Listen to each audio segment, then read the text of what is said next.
Heavyweight boxing fans, what's the deal? All right, man. So we all know that this fight is finalized. Going to be a press conference on Wednesday in New York City.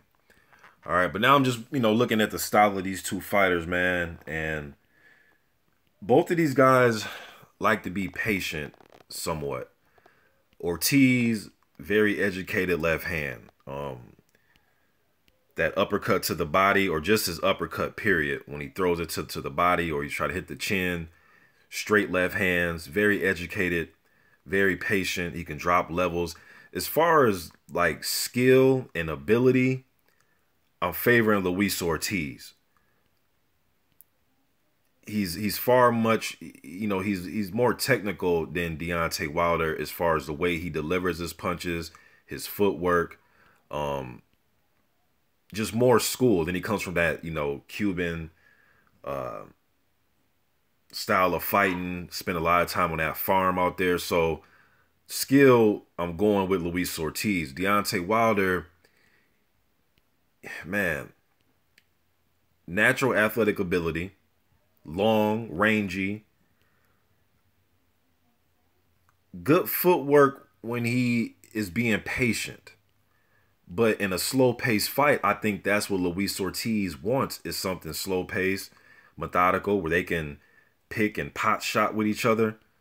It's gonna be a tough fight if it's fought in that range, or if it's fought at that speed. I believe that it would be a tough fight for Deontay Wilder, because he wants to land that right hand. He will mix it up with some left hooks.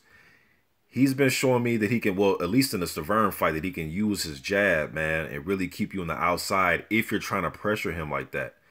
I'm not sure if Luis Ortiz will come out and pressure him right away.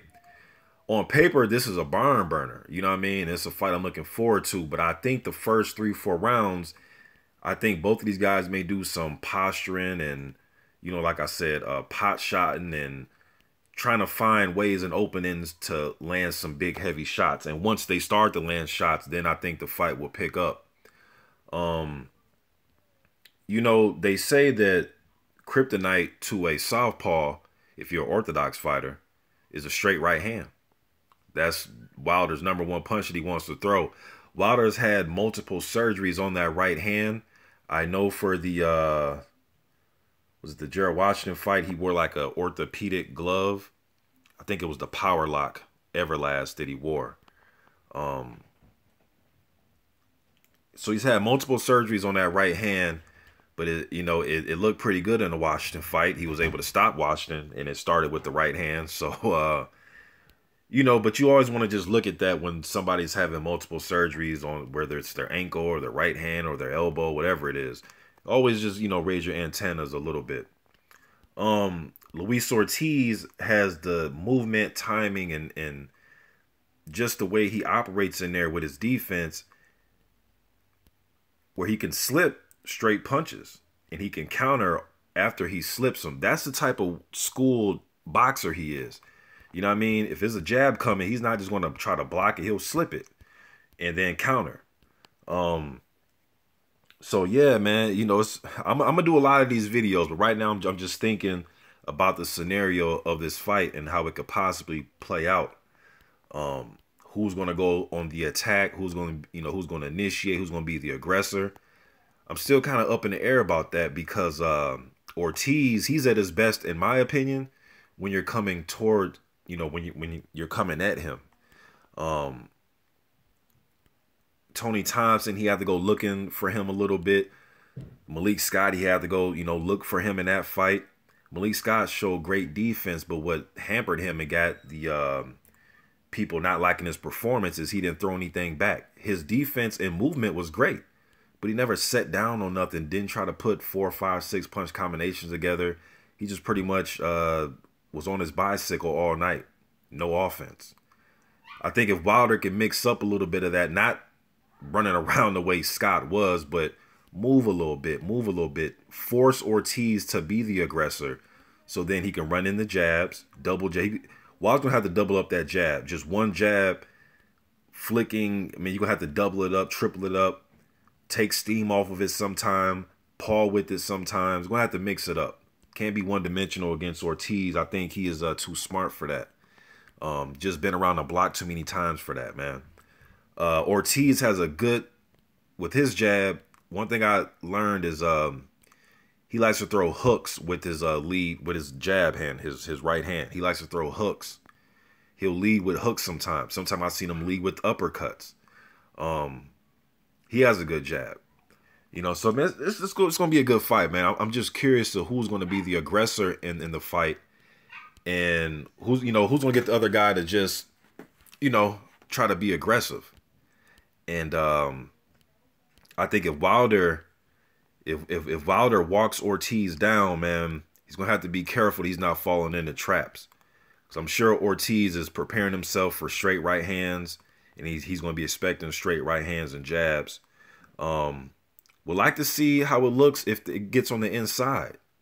If it gets on the inside, man, Ortiz that dude's a handful up close. Ask Brian Jennings. I know Wilder's taller than Jennings, but on the inside, Ortiz really likes to work that uppercut and body shots. And he'll, and if Wilder starts to walk him down, Ortiz like to walk you in the uppercuts the way he was doing Jennings. But Ortiz, man,